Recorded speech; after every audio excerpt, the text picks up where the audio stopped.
If you were to make the argument that we didn't want to provoke or give a false excuse for Putin to go into Ukraine, okay, I didn't buy it, but let's say he went into Ukraine. So now why are we still worried about provoking him?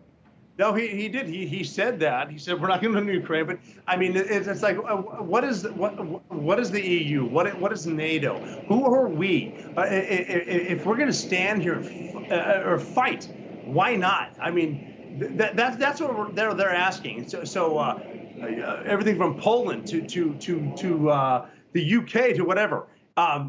We're supposed to fight. Let's do it now. Now's the time, and we can crush Russia. We can crush China.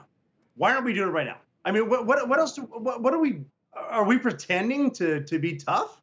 Well, the excuse I'm sure they would say is we don't want a third world war. We don't want nuclear war. There's a crazy man on the other side of this that might actually go that route. I don't want that either. But now is the time for someone to stand up and fight, and that's it. I mean, if nothing else, then what are we worth? Why are we not going to fight? Seriously. Yeah.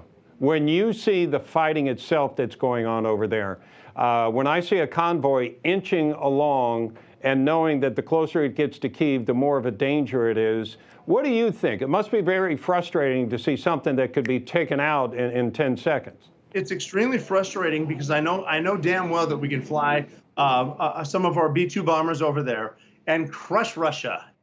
Seriously. It infuriates me. I've been in fights before where a B-1 bomber has come over the top of my head and crushed them. And a B-2 could come over and crush them.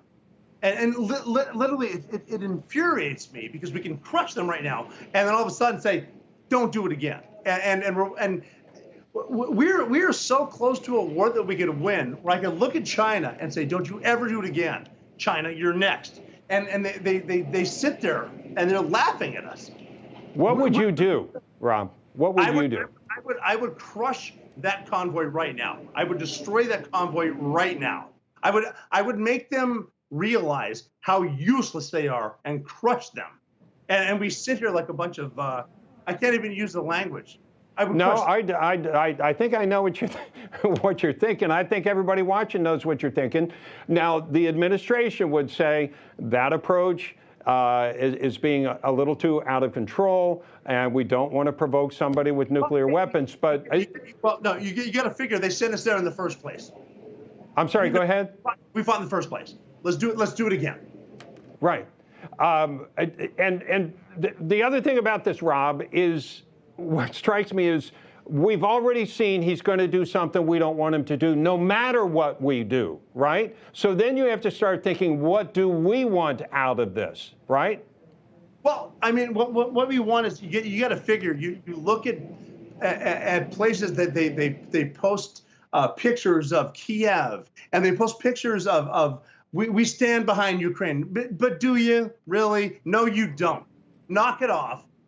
Get behind the men that fight, and pull your head out of your third point of contact. And anyone who's been to Ukraine, they know what I mean. Knock it off. We'll let us handle it.